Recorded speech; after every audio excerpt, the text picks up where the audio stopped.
여러분들 새 차 살 때 승차감 많이 따지실 텐데요. 이 자동차가 처음 생길 때쯤인 그 20대 한 중반쯤에는요. 승차감보다는 모든 의자가 그냥 딱딱한 벤치형 의자였다고 합니다. 네, 한 명이라도 더 태울 수 있도록 이 의자에 초점을 뒀던 건데요. 기술 발전으로 자동차가 속도를 내기 시작하면서 가장 먼저 문제가 됐던 것이 바로 이 의자였다고 합니다. 네, 빠른 속도로 커브를 돌다 보면은 허리 다치는 일이 비일비재했기 때문이라고 하는데요. 그래서 생긴 게 바로 요추 지지대라고 합니다. 네, 허리가 닿는 부분을 돌출시켜서 척추를 지지할 수 있게 된 건데요. 승차감도 좋아지고 척추 건강도 지킬 수 있는 계기가 됐습니다.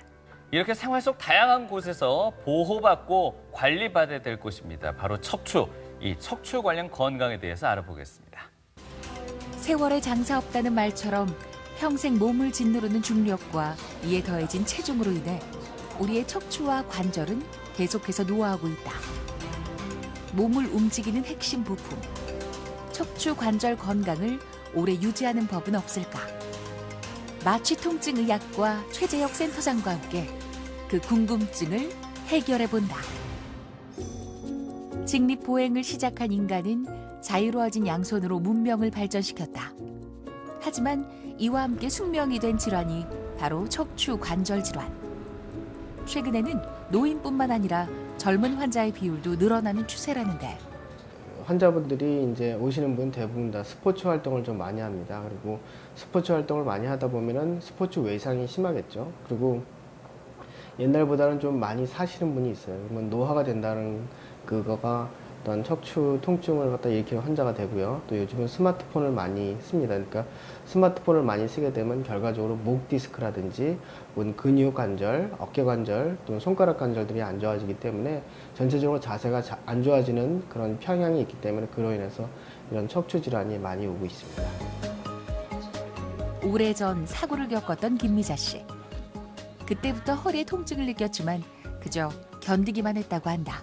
옛날에 조금 다쳐갖고 그 후기증이 좀 있었는가 봐요. 그래서 그게 이래 좀 맨날 아파서 아마 40년 동안 이렇게 고생을 했어요. 근데 연치에 참 이게 제가 인연이 되는지 그래 박사님을 만나갖고 참 하고 보니까 아이고 빨리 했으면 더 좋았을 거를 생각을 했어요. 너무나 뭐 생활 일하기도 불편도 없고 너무나 좋아요. 허리나 관절이 아픈 것은 누구나 겪는 흔한 일이다. 하지만 통증이 멈추지 않는다면 분명 문제가 있다는 의미. 괜찮아지겠지 하며 참는 것으로는 아무것도 해결되지 않는다. 네, 부위별 척추관절 질환은 이제 크게 상지하고 하지로 나눌 수 있습니다. 상지는 주로 목하고 어깨하고 그다음에 팔목, 팔꿈치로 나눌 수 있고요. 그다음에 하지 쪽에는 허리하고 이제 엉치, 그다음에 다리, 무릎, 발꿈치 등을 나눌 수 있습니다. 그래서 이 부위별 통증 질환에서 가장 우리가 많이 있는 거는 하지 쪽에 있는 허리가 많습니다. 근데 허리가 아파서 오시는 분도 많지만은 허리보다는 이제 다리가 저리다 혹은 발목이 시리다 해서 오시는 분이 많거든요. 이런 분들 같은 경우는 추간 협착이라든지 추간공, 신경이 나오는 구멍이 있는데 거기에 이제 막혀서 오시는 분들이 많고요. 최근 기술이 발달하며 수술이 아닌 비수술적 치료만으로 좋은 결과를 보여준다. 비수술적 치료는 시술 시간이 짧고 회복 속도 역시 빠른 편. 또한 흉터가 크게 남지 않아 미용적으로도 뛰어난 것이 장점이다. 척추관 협착증을 겪고 있는 오늘의 환자 또한 이런 이유들로 비수술적 치료인 풍선 확장술을 선택했다.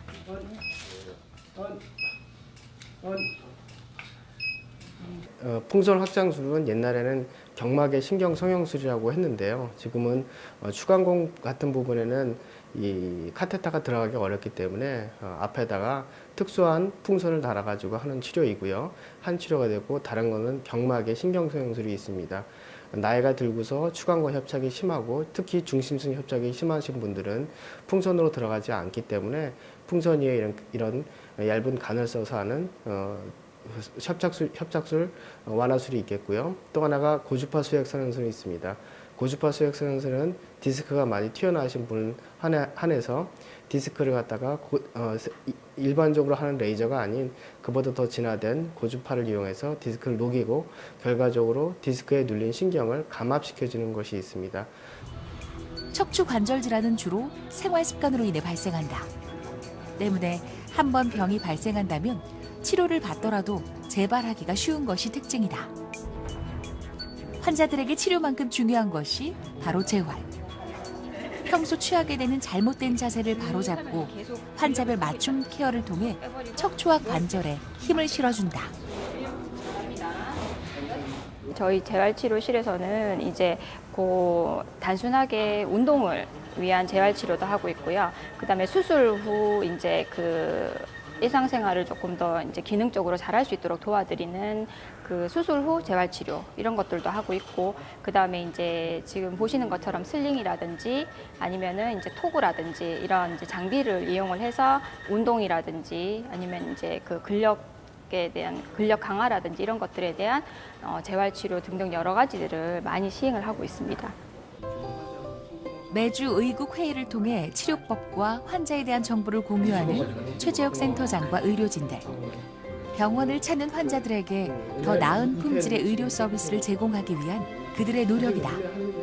척추 관절 질환이 완전히 사라지는 것은 현실적으로 불가능한 일이고 지금도 환자들은 계속해서 증가하고 있다. 환자로서 처음 병원을 방문한 사람들의 불안감을 낮추는 건 역시 의료진들의 일이다. 수술이 아닌 비술적인 치료다 보니까 환자분들은 이거 몇 번 해야 되냐, 치료하면 언제 동안 일 안 해야 되냐 이런 말씀을 많이 하시고 치료 후에는 이제 끝난 거냐 이렇게 말씀을 많이 하시거든요. 근데 결과적으로 말씀드린다면 치료는 환자분이 늙지 않는 한 계속 하시는 게 맞습니다. 그래서 치료를 한 번 받고 끝내는 것이 아니라 계속 관리 차원에서 환자분 자주 방문하셔서 저희가 그간의 진행 상황이라든지 혹은 다른 것이 또 이상해지면 그거에 대한 치료도 같이 병행하고 있습니다. 15년이라는 시간 동안 최재혁 센터장은 수많은 환자들을 만나왔다. 그는 환자들의 근심을 조금이나마 덜어주는 것을 목표로 오늘도 치료법 개발에 노력을 아끼지 않고 있다. 저는 개인적으로 이 비수술이라는 게 그러니까 수술을 갖다가 뛰어넘는 그런 걸 하고 싶습니다. 개인적으로는 줄기세포 치료라든지 아니면 이 척추신경 삽입 같은 것도 하고 싶고, 또 이제 이런 척추나 척추 관련 통증뿐만 아니라 암성 통증까지도 저희는 생각하고 있습니다. 그래서 제가 주로 하는 분야는 주로 척추 통증이지만 척추 관련된 암성 통증이라든지 혹은 척추신경 자극이라든지 혹은 줄기세포 치료도 같이 해보면 어떠나 하는 생각에 제가 좀 논문도 쓰고 있고 그다음에 연구 활동도 진행하고 있는데요. 앞으로 비수술이라는 게 수술을 뛰어넘는 그런 것이 있으려면 이런 고차원적인 면도 연구하는 게 필요하다고 생각합니다.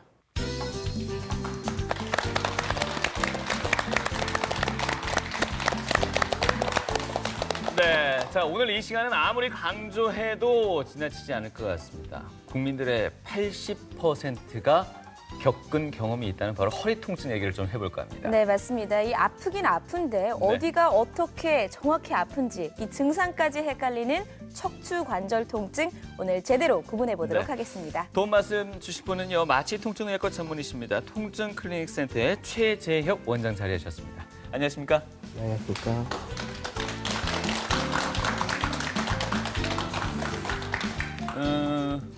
연말 연시 술자리 많으셨을 겁니다. 이렇게 술을 많이 드시고 난 후에 느끼는 통증이 속쓰림도 있지만요. 허리 통증을 호소하는 분들이 의외로 많거든요. 네, 맞습니다. 경험이 없으셔서 모르겠지만 저 같은 경우도 그런 것 같습니다. 원장님, 이렇게 허리 통증을 많이들 호소하시는 이유는 어디에 있는 걸로 정리되고 있습니까? 그러니까 연말 연시라고 하면은 네. 이제 일반적으로 서서 먹지는 않잖아요. 예. 앉아서 드시게 되면은 이 앉을 때의 그 척추에 가해지는 압력에 따라서 좀 틀린 걸 말씀드릴 수 있는데요. 네. 저는 두 가지 정도를 말씀드리고 싶습니다. 첫 번째는 우리가 척추에는 이제 이 불렁뼈라는 거, 디스크라는 게 존재하는데요. 그 디스크에 들어가는 압력이 서 있을 때는 100이라고 치면은 앉아 있을 때는 120에서 140까지 올라갑니다. 네. 그렇게 되면은 이 앉은 자세에서 오랫동안 드시게 되면은 척추에 압력이 가하게 되죠. 그렇게 되면 뒤에 있는 척추 후관절도 좀 아파서 이렇게 회식 후에는 요통이라든지 어깨 통증을 호소하는 경우도 있고요. 네. 연말연시다 보면 과음을 하시잖아요. 일반적으로. 그럼 과음 하시게 되면은 이 술 속에는 아세트알데히드라는 물질이 있는데 이것이 혈관을 손상시킵니다. 혈관은 특징이 우리 근육이나 그다음에 신경에다 영양분을 공급해야 되는데 이런 것이 좀 떨어져서 네. 척추 통증을 호소하고 있습니다. 예. 네. 이렇게 잘못된 생활 습관으로 저희가 허리 통증이 생길 수가 있는데 네. 원장님 이럴 땐 어디로 가야 하는 건가요? 이럴 때는 참 이 척추 하나만 가지고 여러 가가 관련하기 때문에 네. 증상이 제일 중요한데 첫 번째는 뭐냐면 만성 통증일 때는 사실 만성 통증을 볼 수 있는 통증 클리닉, 마취 통증학과가 제일 좋고요. 네. 그러나 그 스포츠를 요즘에 많이 하잖아요. 자전거도 많이 타고 그다음에 인라인도 많이 타고 등산도 많이 하고 난 다음에 어떤 그 스포츠 손상일 때는 정형외과가 제일 좋고 그러나 이런 경우가 있습니다. 환자분들이 이제 그 스포츠를 하더라도 어떤 경우에서는 너무 심하게 하다가 허리에서 뚝 소리가 나면서 다리가 움직이지 못하는 그런 운동학적인 이상이 생길 때는 보기에도 이제 좀 응급인 것 같죠. 그래서 그때는 이 응급 수술을 할 수 있는 신경외과가 가장 좋다고 생각합니다. 네. 통상적으로는 이제 뭐 아는 사람 있는 병원, 그죠? 그렇죠. 집 가까운 병원 내지는 뭐 널리 알려진 병원을 많이들 찾으시는데 조금 더 꼼꼼하게 이렇게 짚어보실 필요는 있을 것 같습니다. 네. 자, 인간은 누구나요 C자형 척추를 갖고 태어나는데 처음에 머리를 들 때쯤에서 목에 커브가 하나 생기고요.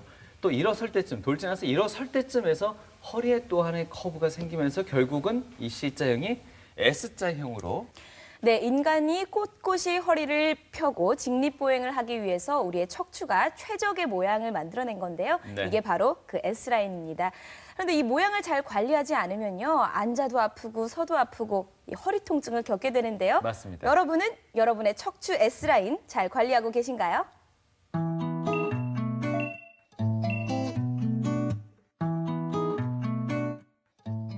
전문가의 선택, 허리 통증에 대한 오해와 진실, OX 퀴즈를 통해서 확인해 보겠습니다. 자, 원장님 첫 번째 질문 드릴게요. 더운 날씨에도 손발이 시리다면 척추에 문제가 있을 수 있다라고 나와 있습니다. 이건 OX 어떨까요? 오로 하겠습니다. 예. 그 이유는 이 환자분들 오시기 시리다라는 표현을 갖다가 하는 거는 주로 겨울철에만 하는데요. 네. 더운 여름철에도 하게 되면은 이 시리다는 표현은 다시 말해서 시리고 저리다는 말하고 같이 이제 환자분들 호소합니다. 그래서 예. 이 척추 질환, 즉 경추 질환을 예를 들어볼 수 있는데요. 경추 질환에 계시는 분이 이제 손이 저리다고 오신 분들이 있습니다. 그래서 제가 보니까 손도 저리는데 이 팔꿈치도 저리고 팔꿈치도 저리는데 어깨도 저린다라는 걸 같이 호소하고 계십니다. 그래서 제가 그러면 운동 범위는 괜찮나 해서 이제 어깨를 움직여 보라고 그랬는데 어깨는 잘 움직여요. 예. 근데 보니까 환자분들은 좀 이 생각 보기에도 거북목 증상이 있는 것 같아서 환자분 목을 한번 찍어 봅시다. 그러니까 목에서 경추 디스크 5번하고 6번 사이가 좀 좁아진 걸 볼 수 있습니다. 그래서 더운 날씨에도 손가락이 저리다라는 걸 표현하지만은 환자분들 경우에는 경추에 이상이 있을 수도 있고요. 또 이제 다리가 이제 저리고 시리다는 분이 이제 여름에도 많이 옵니다. 이런 분들은 이제 다리가 이제 발이 저리냐, 그다음에 발목이 저리냐, 아니면 이 허벅지가 저리냐에 따라서 나눌 수가 있는데요. 각각의 우리 이 허리에는 그 기시하는 그 신경들이 다 따로 있습니다. 그래서 엉치 통증이다 하면은 우리가 말하는 이 꼬리뼈 쪽에 존재하는 이런 신경이 눌려서 그럴 수 있고요. 예. 허벅지는 허리신경 그 세 번째, 그 다음에 종아리라든지 그 밑으로 갈수록 허리신경 네 번째, 그 다음에 발목, 그 다음에 발가락 관절할 때는 허리신경 다섯 번째가 눌려가지고 이 여름철에 또 저린 증상을 호소할 수가 있습니다. 네. 단순히 시리다는 어떤 표현 때문에 수족 냉증, 흔히들 이렇게 생각하기 쉬운데 사실 시리다는 표현 속에는 저리다는 의미도 네네. 같이 포함된 만큼 디스크 쪽도 생각해 봐야 되겠다는 네. 그런 말씀이신 것 같네요. 예, 알겠습니다. 네, 알겠습니다. 자, 그럼 두 번째 질문입니다. 네. 허리를 삐끗해서 급성 통증이 오면 온찜질을 해주는 것이 좋다. 옵니까? X입니까? X입니다. 아, X라고요. 그렇군요. 예. X. 그 온찜질, 냉찜질을 갖다가 많이 구분을 해야 되는데요. 이렇게 보시면 됩니다.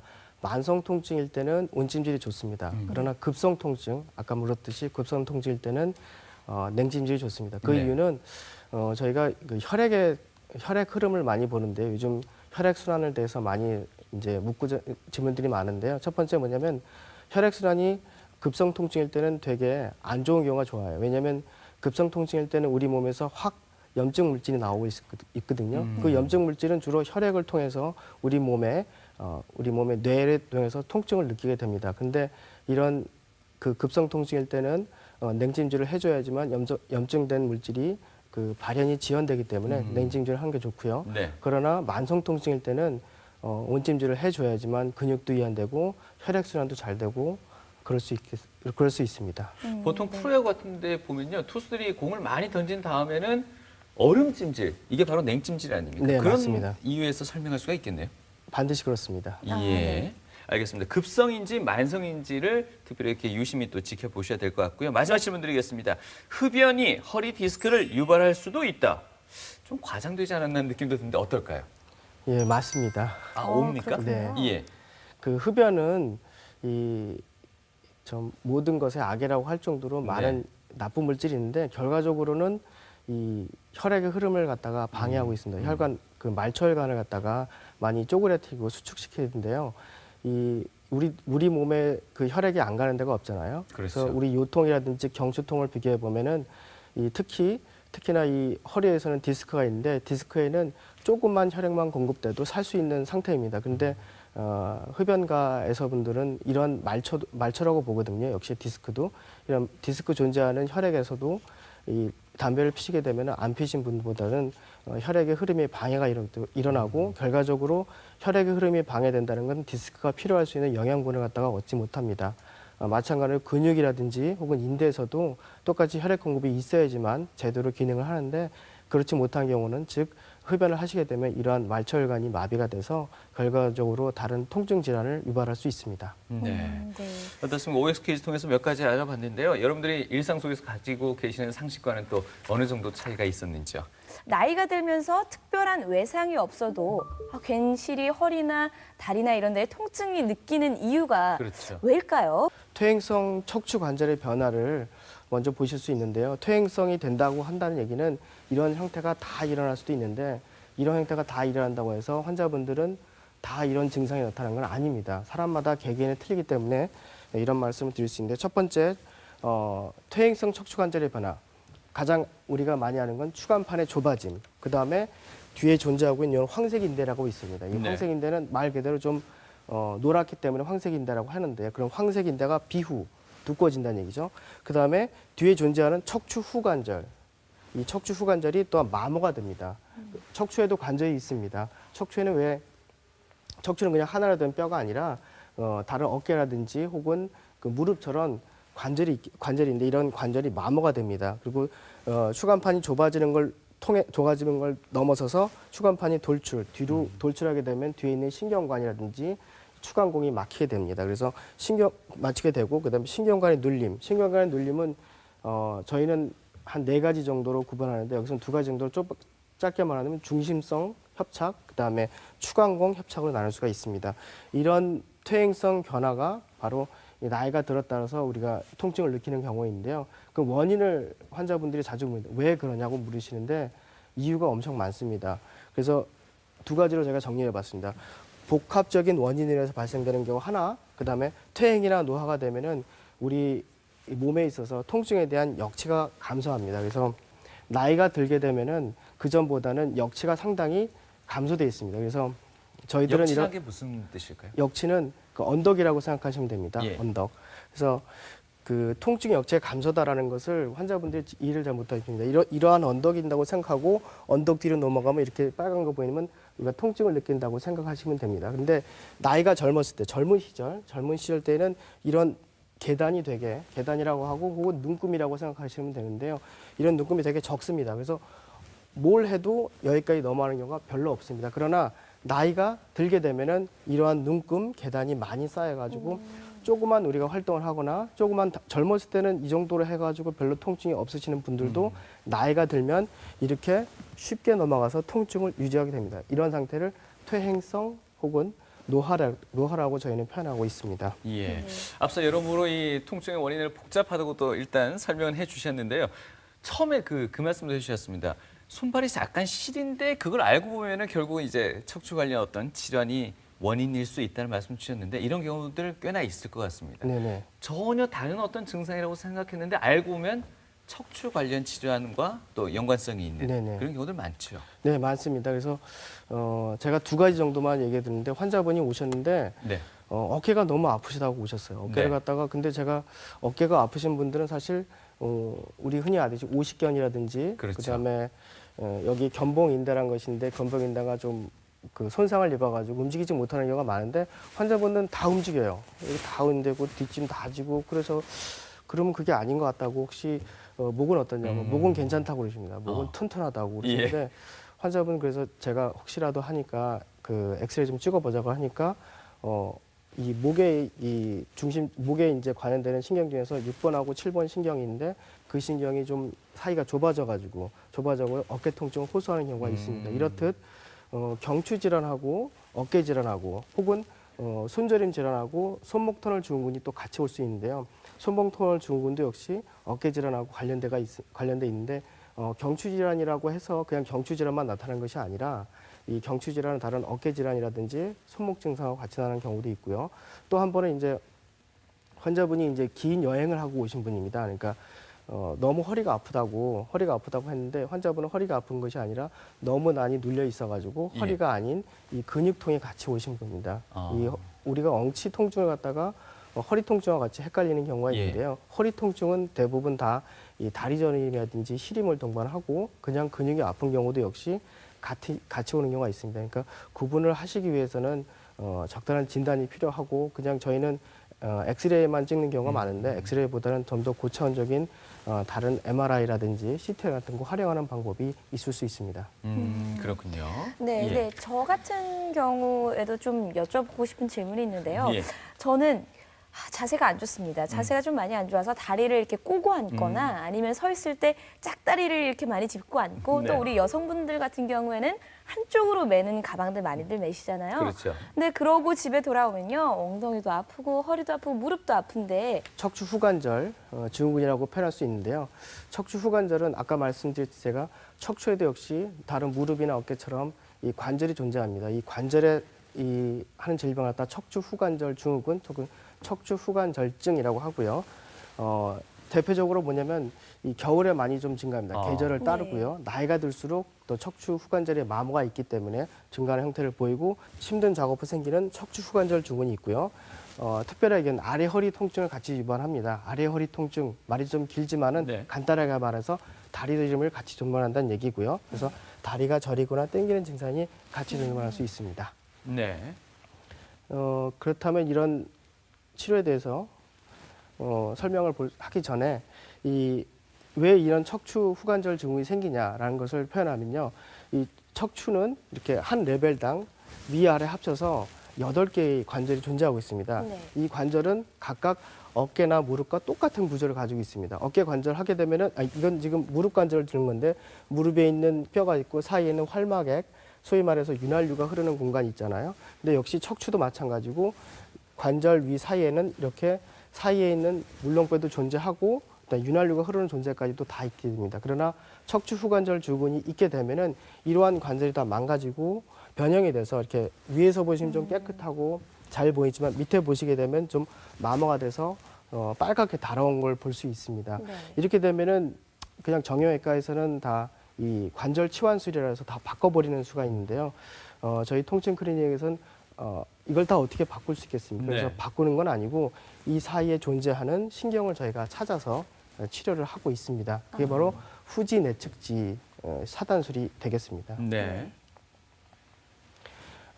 이 사진은 그냥 일반 환자분이 허리 통증을 주소로 내려하셔가지고 일반 사진을 찍어서 본 그림이고, 근데 환자분들은 일반 사진을 찍어서 볼 때는 별 이상이 없다고 생각하는데 저희 통증을 하시는 선생님들은 이런 말을 합니다. 딱 보고서 척추에 극이 자랐다고. 극은 가시란 뜻입니다. 가시. 그러니까 척추에 있어서 가시가 자랐다는 말을 쓰는데 네. 이 가시가 자라면은 그냥 가시가 자란 게 아니라 이걸 갖다가 해부학적으로 이제 척추를 갖다가 다 이제 분리해 보게 되면 정상인 상태, 그다음에 더 증가되면 보시기에도 좀 안 좋아 보이잖아요. 네네.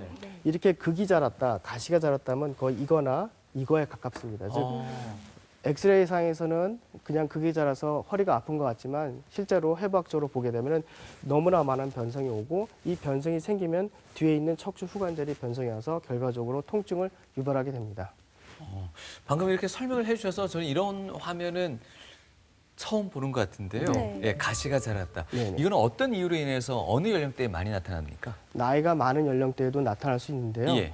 이 연령에 상관없이 요즘에는 그 작업을 많이 하시는 분 있잖아요. 그래서 예. 특히 이 공장 근로자분들이 무거운 걸 들거나 아니면은 그 자세가 나쁜 자세, 즉 공장에서 보게 되면은 주로 이제 자동차 밑에 들어가서 일하거나 아니면 배 위에 올라서 그 여러 가지 일을 할 때는 이런 증상이 나올 수가 있습니다. 예.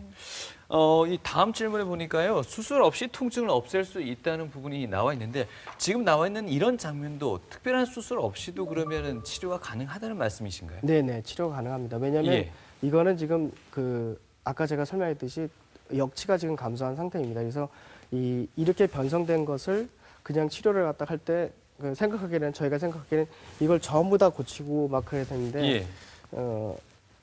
이런 걸 다 전부 다 고치는 건 아니고 뒤에 있는 신경이 존재합니다. 그것이 바로 후지 내측지라는 신경이고요. 되게 말은 복잡하지만 하나의 신경관에서 나오는 신경인데 이것이 뒤로 갔다 해가지고 후지 내측지 신경이라고 저희는 부릅니다. 이 후지 내측지 신경을 방사선적인 도움으로 찾고 있습니다. 저희는 C암이라고 부르고 이렇게 좀 C자형으로 생긴 그런 이 공간에 들어가서 환자분을 눕힌 다음에 네. 이런 신경을 갖다가 찾고 있습니다. 이 신경은 그냥 보이는 신경이 아니기 때문에 이 방사선의 도움을 얻어서 저희가 치료를 할 수 있고요. 이것은 지금 허리를 나타내는데요. 목에서도 똑같이 허리하고 똑같은 이 척추 후관절 주위에 이런 신경이 나오는데요. 네. 저희가 이런 신경을 찾아서 역시 방사선적인 도움을 얻어서 치료를 하고 있습니다. 그 신경을 찾아서 어떻게 한다는 말씀인지 들을 수 있나요? 네, 신경 주위에 약을 갖다가 저희가 투입하는데요. 약은 두 가지 성분이 되어 있습니다. 하나는 국소 마취제를 하나 섞고 또 하나는 염증을 갖다가 없앨 수 있는 약을 같이 섞은데요. 이 두 가지 다 척추에서 뇌로 가는 신경 사이에 있는 그런 루트가 있는데 루트를 갖다가 블럭하게 됩니다. 그래서 블럭이라고 그러면 사람들은 생각하기에는 완전히 다 그냥 차단해 버리는 게 아니라 네. 이걸 차단해 버리는 것이 아니라 이 신경 가는 그 루트를 갖다가 좀 좋게 한다는 겁니다. 그러니까 나쁘게 가는 신경을 갖다가 저희가 좀 성형을 한다는 뜻이고요. 그래서 저희 통증 클리닉에서는 신경 차단술이라는 말을 많이 쓰는데 정확히 말해서는 신경에 대해서 성형을 하는 거라고 생각하고 있습니다. 이게 임시 방편적인 치료가 될까요? 아니면 어느 정도 영구적인 해결책이 될 수 있나요? 임시 방편적이라고 생각하시는 분들도 있는데 예. 이것이 바로 치료입니다. 아. 감기가 걸렸다고 우리는 배를 가리지 않죠. 똑같이 신경이 아프다고 해서 신경을 갖다 치료하는 것은 신경의 흐름을 좋게 하는 아까 말했듯이 신경에서 척추관의 여러 가지 경로를 통해서 뇌로 가는데 이 뇌로 가는 이 신경 통로를 갖다가 좋게 하는 치료가 바로 이 척추에 대한 신경 성형술이 되겠습니다.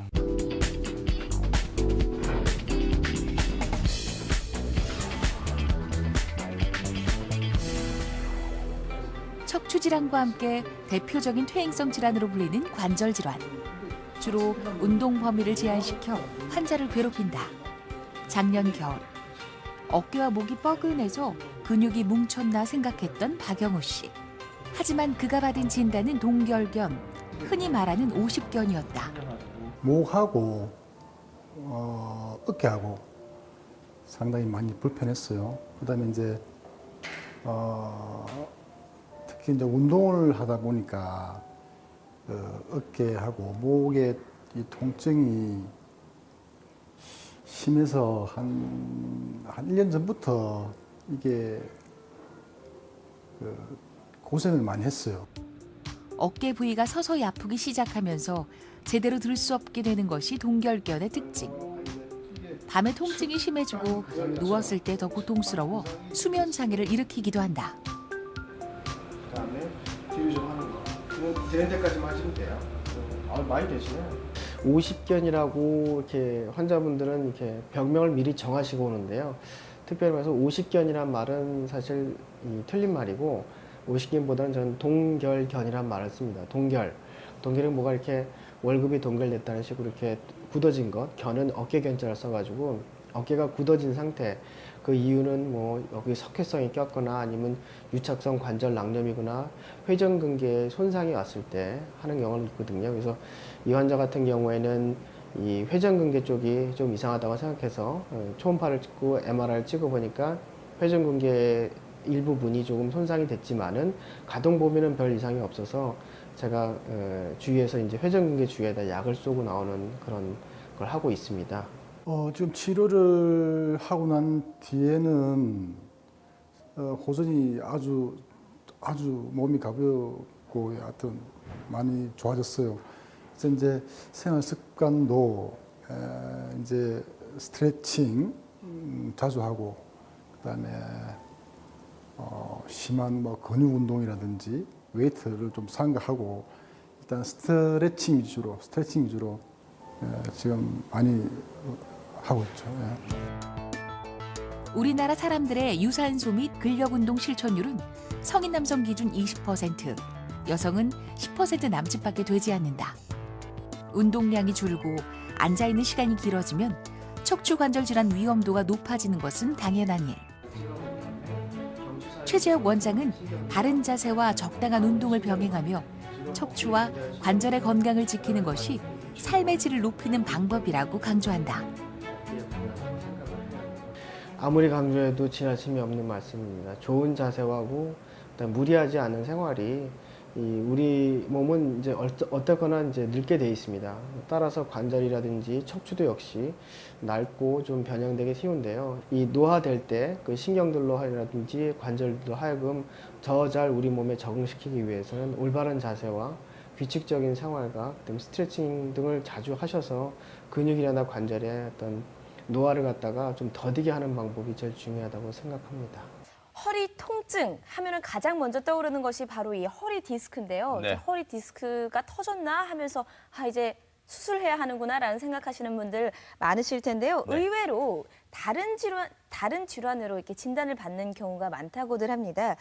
원장님, 허리 디스크로 오해받는 다른 질환들 어떤 것들이 있을까요? 네, 제일 대표적으로 이제 척추관 협착증하고 그다음에 디스크 탈출증 혹은 추간판 탈출증을 열 수 있습니다. 네. 이 보시게 되면은 추간판 탈출증은 디스크가 돌출해가지고 신경을 누른 경우이고요. 네. 그다음에 척추 협착증은 어떤 이유든지 해서 척추관 자체가 좁아진 경우가 있습니다. 디스크가 브로드하게 여기를 갖다 누르는 경우가 있고요. 그다음에 뒤에 말하는 황색인대가 비유가 돼가지고 척추관 자체를 갖다가 좁히는 경우도 있습니다. 네. 그래서 구분을 어떻게 하냐? 제일 중요한 건 증상입니다. 증상. 환자분들이 왔을 때 추간판 탈출증인 경우에는 주로 20, 30대가 잘 많고요. 척추 협착증은 50대 이후 나이 든 사람한테 맞습니다. 네. 그래서 환자분이 이제 왔을 때 다리도 못 움직이고 그다음에 쪼그려 앉으면 더 아프다라는 것이 있는데 그때는 추간판 탈출증을 갖다가 할 수 있고요. 이런 분들은 대부분 다 다리를 갖다가 한쪽이라든지 양측을 못 움직이는 경우가 많습니다. 그리고 척추관 협착증은 반면에 쪼그려 앉으면 좀 낫습니다. 척추관이 협착이 됐기 때문에 협착된 것은 좀 앉게 되면은 공간이 생기거든요. 그래서 네. 이런 분들 같은 경우는 척추관 협착증은 쪼그려 앉게 되면 좀 편하고 걸을 때 통증을 유발할 수 있습니다. 그런데 왜 추간판 탈출증은 20대에서 40대, 협착증은 50대 이후라고 이렇게 구분짓게 되나요? 구분 짓는 이유는 예. 나이가 들어서 노화가 되게 되면 디스크는 일단 늙게 되거든요. 어느 세대인지 늙게 됩니다. 그런데 외부의 어떤 압력 때문에 디스크가 돌출되는 경우는 나이가 들어서보다는 좀 적기 때문에 나이가 젊었을 때 디스크는 일반적으로 압력을 견디지 못하고 외부에 힘에서 터지게 되지만은 협착증은 그 정도로 시간이 지났기 때문에 그 전보다는 마모가 협착이 되는 되는 거군요. 네 마모가 되기 때문에 그럴 수 있습니다. 예. 척추 협착증은 노인 인구에서 많습니다. 아까 좀 제가 설명드렸듯이 디스크는 계속 늙습니다. 언젠가 늙고 그다음에 계속 변형이 일어나고 근데 이것을 환자분들은 생각하기를 그럼 다시 되돌릴 수 있는 방법이 없느냐라는 말도 하는데요. 사실 디스크는 계속 노화되는 것은 우리 사람의 일반적인 성격이고요. 그다음에 노인 인구의 대부분, 그다음에 디스크 후관절의 퇴행성 변화가 생겨가지고 결과적으로 척수관, 중심성 척수관이 좁아지는 현상, 옆에 있는 신경근을 압박해가지고 하지 증상, 둔부하고 하지의 저린 통증을 동반하고 가장 많은 그 신경성 간헐성 파행을 겪고 있습니다. 신경성 간헐성 파행 말이 되게 어렵죠. 한마디로 네. 말해서 걷기가 어렵습니다. 그다음에 마지막으로 이제 앉거나 앞으로 구부릴 때 증상이 완화되는 특징을 가지고 있습니다. 척추관 협착이 되는데 왜 통증을 일으킬까 하는 사람들이 되게 많습니다. 그 이유는 척추관이 협착된다는 것은 척추관을 통해서 뇌로 전달되는 그 길이 막혔다는 걸 의미합니다. 그래서 신경관의 흐름이 막혔다는 말을 쓰고 통증을 일으킬 수 있는 수용체가 되게 많이 증식된다는 것을 표현할 수 있는데요. 환자분들은 그러면 통증을 갖다가 없앨 수 있는 방법이 있냐고 생각하는데 저희는 이런 걸 생각해 볼 수 있습니다. 통증을 갖다가 전달하는 섬유가 여러 가지가 있는데 대표적으로 A 델타 섬유라는 것도 있고요. 그다음에 C 섬유, 복잡한 얘기죠. 이 두 섬유가 우리 통증을 갖다 전달하는 경우가 있습니다.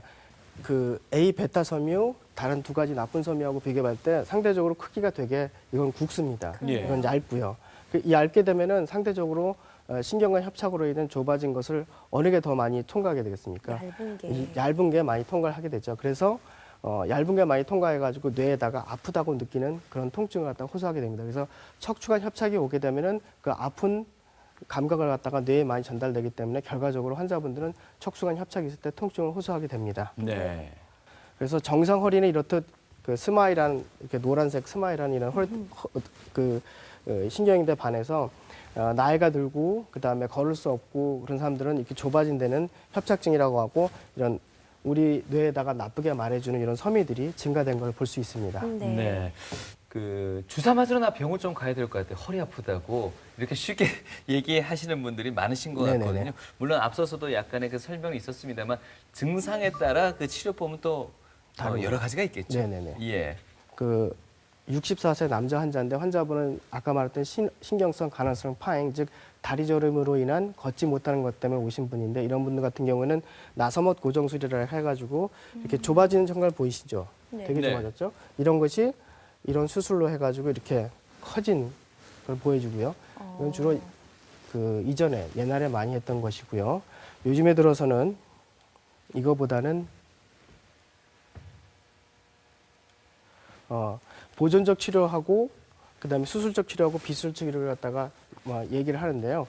그전엔 주로 수술적 치료를 많이 하고 보존적 치료여서 신경 차단술을 갖다가 주로 했습니다. 그러나 요즘에는 이런 주사 치료라든지 아니면 수술적 치료보다는 더 근본적인 치료를 하기 위해서 비수술적 치료가 많이 각광받고 있습니다. 제일 대표적인 건 이제 척추협착 풍선 확장술, 고주파수의 가함술, 내시경술, 그다음에 통증 신경 조절 치료가 있는데요.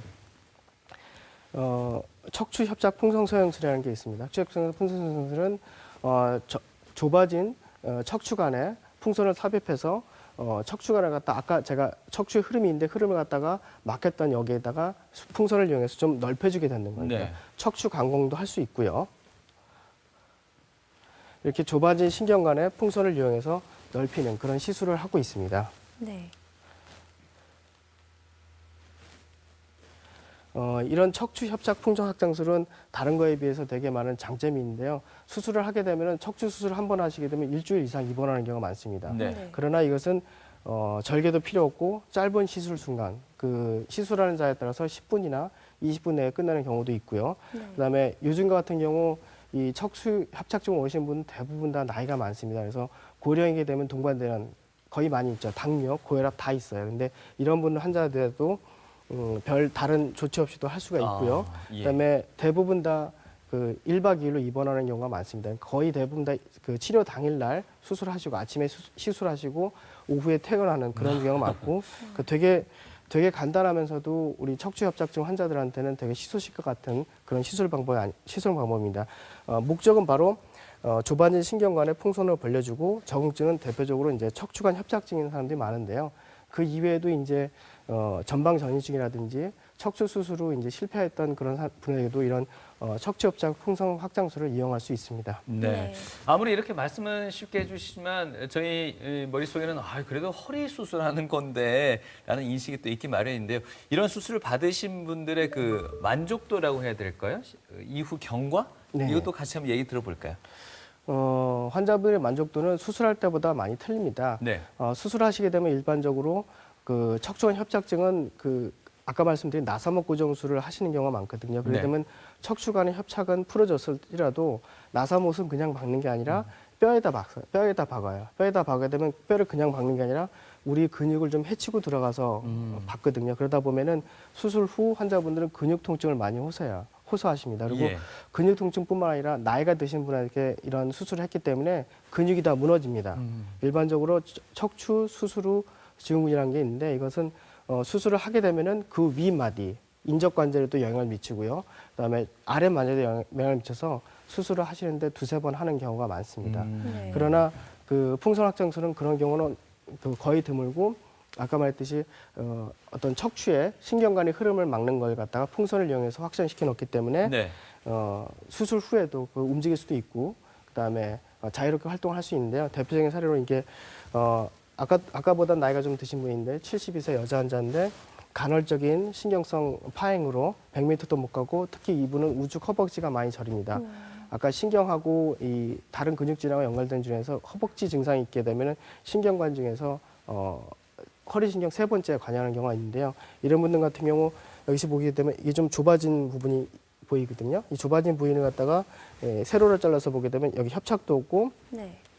이 좁아진 부위도 이렇게 오게 됩니다. 그래서 이런 분들 같은 경우는 이제 풍선 확장술을 시행했습니다. 여기서 보이는 요 허연 게 바로 이게 풍선인데요. 예. 풍선을 이용해서 세 번째 디스크까지 가서 세 번째 디스크에 나오는 신경을 조영제로 확인을 하고 중심간 협착도 해결하고 나오는 신경관에도 또 이렇게 풍선을 이용해서 유난하게 만들었습니다. 이런 분들 같은 경우에도 치료 후 유의사항이 있는데요. 치료 후 그냥 치료됐으니까 끝이 아니라 바른 자세하고 금연, 보조기 착용, 그다음에 이런 분들 같은 경우는 재활치료를 꾸준히 좀 하셔야 됩니다. 특히 척추관 협착증 환자들은 되게 걷는 게 불편한데요. 시술을 받고 나서 한 일주일 후부터 많게는 2주까지도 좀 통증이 있을 수 있으니까 그 후에 통증이 좀 가라앉은 다음에 평지 걷기가 제일 좋습니다. 평지 걷기 하고 물론 무거운 물건 들지 않고 그다음에 이 허리 보존 여러 가지 많은 그 재활 치료가 있는데요. 따라서 하시면 될 것 같습니다. 네. 알겠습니다. 앞서 제가 질문 속에 만족도라는 표현도 썼는데요. 네네. 환자들의 기대치는 항상 높을 수밖에 없지 않습니까? 높을 수밖에 없습니다. 예, 어떻습니까? 치료 후에 어떤 만족도? 만족도는 상당히 좋습니다. 네. 상당히 좋고 다른 주위에서 이제 수술하신 분들하고 많이 비교하는 경우가 그렇죠. 있어가지고요. 저희는 수술이 아닌 시술로 짧은 시간에 끝내기 때문에 그 수술 자체만으로서 아니면 시술 자체만으로서 환자분이 두려움이 많은데요.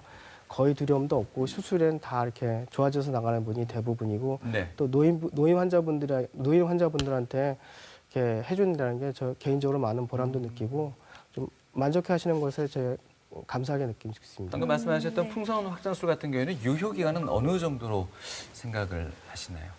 풍선 확장술의 유효 기간을 많이 말씀을 하시는데요. 예. 유효 기간은 사실 한 번에 지금까지 우리가 통증을 느끼는 거는 아까 제가 통증의 역치라고도 말했잖아요. 네. 그게 나이가 들어서 느끼는 건데 이걸 10년, 20년 된 건 아닙니다.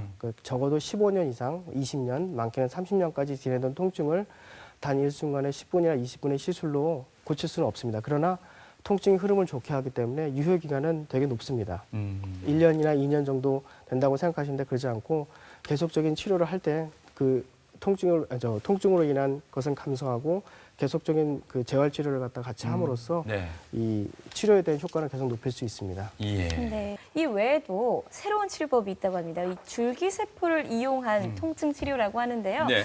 이 줄기세포를 이용한 이 통증 치료 지금 어느 정도까지 발전을 했을까요?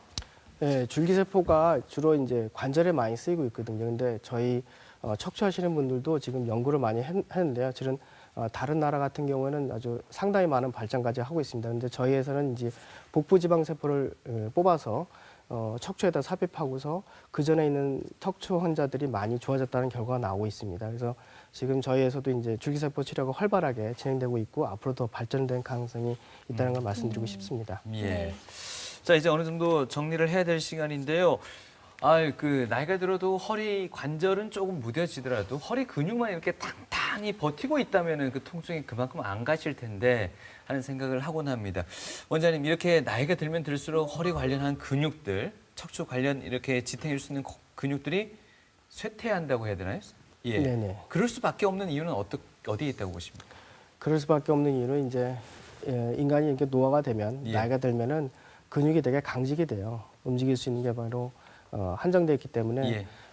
또 나이가 들면 다른 고혈압이라든지 당뇨가 있기 때문에 그 전보다는 활동을 못하게 되면 근육을 활동을 못하게 되면 사이에 있는 대사가 이루어지지 않기 때문에 위축이 자꾸 오거든요. 그리고 이 그전 다른 질병, 즉 고혈압, 당뇨 혹은 뇌졸중이 있기 때문에 활동을 못하면 그만큼 나빠지게 돼서 근육 질환이 생길 수 있습니다. 사실 이 근육만 어느 정도 제 역할을 해준다면은 우리가 조금은 줄일 수 있는 허리 통증도 상당 부분일 텐데 하는 생각이 들거든요. 네, 맞습니다. 예. 네. 그런데요, 이 모든 관절 치료의 최우선은 네. 아무래도 우리 바른 생활 습관에서 나오는 치료가 아닌가 싶습니다. 이 척추 근육을 튼튼하게 해줄 수 있는 우리 일상생활에서 쉽게 실천해줄 수 있는 그런 방법들 혹시 원장님께서 설명해 주실 수 있을까요? 네네. 옛날에는 그냥 운동하세요라는 말을 많이 쓰는데요. 네. 우선 제일 중요한 거는 걷는 운동이 제일 중요하고요. 평지 걷기. 그 다음에 있는 것은 이 특별한 동작이 많이 있는데요. 이렇게 허리를 튼튼하게 운동을 제가 몇 가지 골라봤습니다. 네. 요즘에 중심근을 단련하는 운동은 플랭크 코어 운동. 말이 좀 어렵지만은 이 자세를 취할 때 먼저 이렇게 엎드려 뻗쳐 자세를 취한 다음에 거기서 엉치만 들어주면은 이런 자세가 나오는데요. 이 자세가 가장 좋다고 하는데 되게 이 정도만 해도 따라 할 수 있는 게 되게 복이라고 생각하시면 됩니다. 그 네. 이후에 스핑크스 자세는 뭐냐면 이집트에 가면 이런 모습 보이죠? 상체만 들어가지고 예. 뒤에 있는 네. 엉치부터 시작해가지고 종아리, 발목까지 근육을 단단하게 하는 것이고요. 그다음에 코브라 자세. 아까보다는 좀 상체를 위에 어려워 올려가지고 뒤에 있는 보이는데요? 허리 운동을 하는 거죠. 어렵습니다, 네. 상당히. 그다음에 고양이 자세. 고양이가 이제 낮잠 자고 일어나서 이제 하는 동작인데요. 예. 주로 앞에 것은 주로 이 허리라든지 아니면은 이 발목이라든지 뒤에 종아리를 갖다가 하는 거에 비해서 이거는 주로 위에 있는 이 목 부분을 갖다가 경추 부분을 갖다가 좋게 하는 운동이라고 할 수 있습니다. 예. 네. 자, 이제 어느 정도 정리를 해야 될 텐데 한 가지만 더 질문 드리겠습니다. 이건 개인적인 질문일 수도 있는데요. 몸무게가 좀 늘면은 허리 통증이 조금 더 심해지는 것 같은 느낌을 받거든요. 예, 이거의 연관성은 어떻게 보십니까? 몸무게 늘면 당연히 네. 허리에 관한 허리에 이제 압력이 많이 작용하기 때문에 허리 통증을 많이 호소하고요. 예. 그러니까 허리가 아픈 건지 다리가 아픈 건지 음. 발이 아픈 건지를 잘 구분해야 돼요. 환자분들 보시게 되면 허리가 아프다는데 실제로 허리가 아픈 게 아니라 발바닥이 아파서 왔어요. 근데 어디서 들었는지 발바닥이 아프면 허리가 아프다고 해서 허리 먼저 아프다고 하는데 예. 사실 그런 경우에는 발바닥이 아픈 거는 족저근막염이라든지 발목 사이에 어떤 인대 손상도 생각해 볼 수 있습니다. 그래서 요즘 운동들 많이 하시잖아요. 스포츠 손상이라 그래가지고 운동들 많이 하시고 나면은 갑자기 발바닥이 너무 아프다고 하는데 그러면 신경이 되게 눌린 게 아니라 말을 하는데 대부분 요즘에 족저근막염이라는 게 많이 생겨서 그런 거하고 구분이 잘 안 가시는 분들이 있는데 이런 걸 다 가까운 병원에 전문의를 찾으셔서 정확한 진단과 정확한 치료를 받는 게 가장 중요합니다. 예. 네. 자, 앞서 뭐 제가 짧게나마 이 몸무게 얘기했습니다만은 체중 관리 이거는 여름철 앞두고 하는 것만은 아니라고들 하십니다. 겨울철 이렇게 조금 편안하게 보내시면요. 괜히 날씨 풀리는 봄이 되면 허리 통증이 더 심해지는 경우들도 있다고 하니까요. 네. 예. 우리 허리 통증, 무릎 통증 없이 우리 이번 여름을 신나게 보내시려면요. 지금부터 준비하셔야 됩니다. 체중 관리, 그리고 우리 자세 관리 꾸준히 하시는 게 좋겠습니다. 네. 자, 오늘 소중한 말씀 주신 분은요. 마취통증의학과 전문입니다. 최재혁 원장님이셨습니다. 오늘 말씀 고맙습니다. 감사합니다.